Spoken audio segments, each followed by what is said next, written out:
This is Cooking on the Struggle Bus, the cooking show that only gives you fast, cheap, convenient recipes with minimal steps and cleanup time, because making a meal doesn't have to wreck your schedule, wallet, or kitchen. As someone with ADHD, I struggle with eating my leftovers. And as someone who is super cheap or frugal, this really bothers me. My ADHD brain craves things that feel new, exciting, and fresh, and leftovers rarely feel that way. At times, I try to make a meal with leftovers, but it can be hard when the odds and ends that we have in the fridge don't really go together and aren't enough to make a meal on their own. Presenting Fridge Dump Grilled Cheese Sandwiches. These will make your leftovers feel so new and fresh that even your kids will be excited to eat them. Yum, yum. Just make sure that they are actually new and fresh enough not to make you sick, though. Apparently, this is a universe where everyone has to take a poop right just now. Let's get going with how to make these. These are just regular grilled cheese sandwiches, but with leftovers from your fridge dumped into the cheese. Leftovers that work well include pizza toppings, lunch meat, chicken, eggs, pasta, rice and beans, stir fry, veggies, potatoes, pretty much anything. Just ask yourself, would this taste good with butter fried bread and warm melty cheese? You'd be surprised at how few of your fridge leftovers don't meet that criteria. Step 1 is to butter your bread. I forgot to do this step because I'm an idiot, but hopefully you can be smarter than me. Step 2. Put your cheese and chosen cold leftovers directly onto the griddle. I know that this seems weird and contrary to how you have made grilled cheese your entire life, but trust me. When you put the cheese directly on the griddle, it not only melts super fast, but it also gets slightly browned and crispy, which makes it taste amazing. It also means that it doesn't matter what shape your cheese was in to begin with. Use slices, cubes, sticks, shredded cheese, or that awkward lump from the end of the cheese brick. Either way, it will turn into a delicious, bubbly cheese puddle.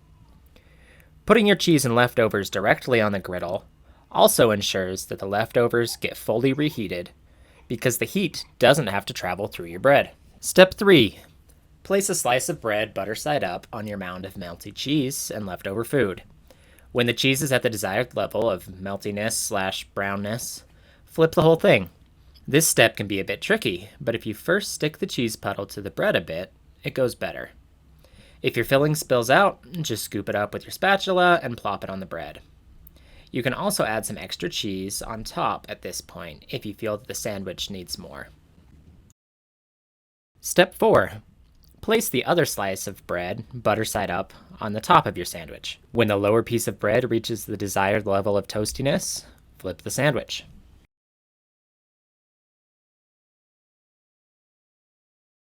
Step 5. When the second piece of bread reaches the desired level of toastiness, remove from heat and serve, with an optional dipping sauce. This basic technique also works great for fridge dump quesadillas or tacos. Just use tortillas of about 5 or 6 inches in diameter. The cheese and leftovers actually leave enough grease on the pan to fry the tortillas, so unlike the bread, you don't even have to butter the tortillas. Just flip them into the grease left behind by the cheese and food.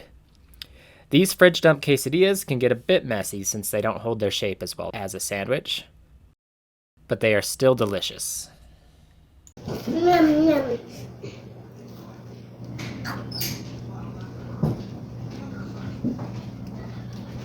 Yum, yum. Yum, yum.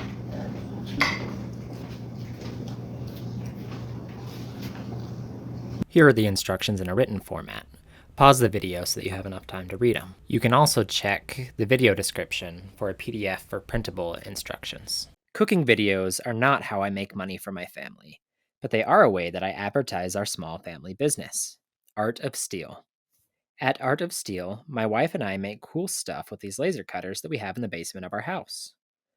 Check out artofsteel.net to see our cool nerdy fan art stuff, and cleanyourcraft.com for our craft kits and organizers.